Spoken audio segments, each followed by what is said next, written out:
If you asked someone a few years ago who needed cybersecurity, they'd probably point to major banks or massive tech companies. But today, the targets are grandmothers with smartphones, neighborhood shops scanning digital payments, and even the traffic signals outside your window. Most people assume they are too small or ordinary to attract a hacker's attention. But modern hacking relies on automated bots. They scan millions of accounts simultaneously, looking for weak passwords. If you have a vulnerability, you get hit. Because of this automation, the threat landscape in 2026 is distributed across 7 major target groups. You belong to at least one of them. Having an internet connection makes you an active target. Digital defense is a universal requirement, as critical as the electricity that powers your home. We start at the most personal level with Group 7, IoT, or the Internet of Things. This includes the smart TVs, fitness bands, automated doorbells, and baby monitors living inside your home. In 2023, a family in Bengaluru installed Wi-Fi cameras to secure their property. They never changed the default passwords. Hackers exploited that unpatched firmware, gaining full access to the video feeds. For weeks, strangers mapped the family's daily schedules and even spoke through the camera speakers at night. This bleeds directly into Group 1, individuals and families. The risk scales across every generation, from students accessing online learning platforms to senior citizens managing prescriptions through messaging apps. In India alone, unified payment interface fraud hits 30,000 incidents every single month. These cases represent common citizens losing life savings, not corporate losses. At this micro level, a digital breach escapes the computer screen. It strips away physical privacy in your own living room and threatens a family's ability to pay rent. Expanding out to the neighborhood, we hit Group 2, small and medium businesses.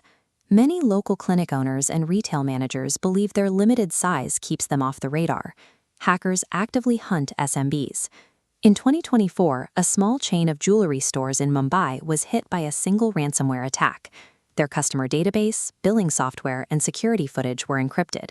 Because they had no offline backups, they lost 2.5 crore rupees and permanently shut their doors. Group 6 sits right next door, educational institutions. Schools, colleges, and edtech platforms aggregate thousands of localized financial records, home addresses, and personal identities. When an educational network is breached, those student records are extracted and auctioned off on dark web marketplaces to be used for identity theft. Local businesses and schools are targeted heavily because they present a perfect vulnerability. They aggregate highly lucrative personal data, but operate on tight margins that leave no room for enterprise-grade defense budgets. When we scaled up to Group 3, large enterprises like multinational banks and telecom giants, the defense strategy changes. They treat digital protection as a core business function, spending crores annually to build 24/7 security operation centers. They have to, because they share a threat environment with Group 4, governments and military. Here, attacks are launched by rival nation-states.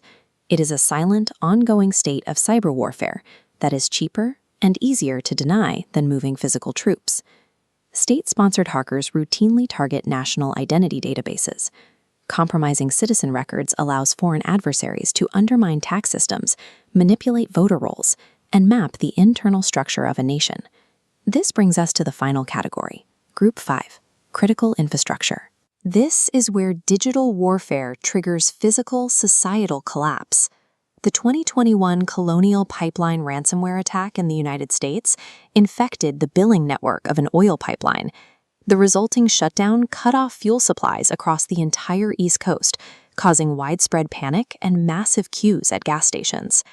In 2022, a targeted digital strike on Ames, Delhi, paralyzed the IT network of one of India's largest hospitals for nearly 2 weeks, delaying emergency treatments and endangering patient lives.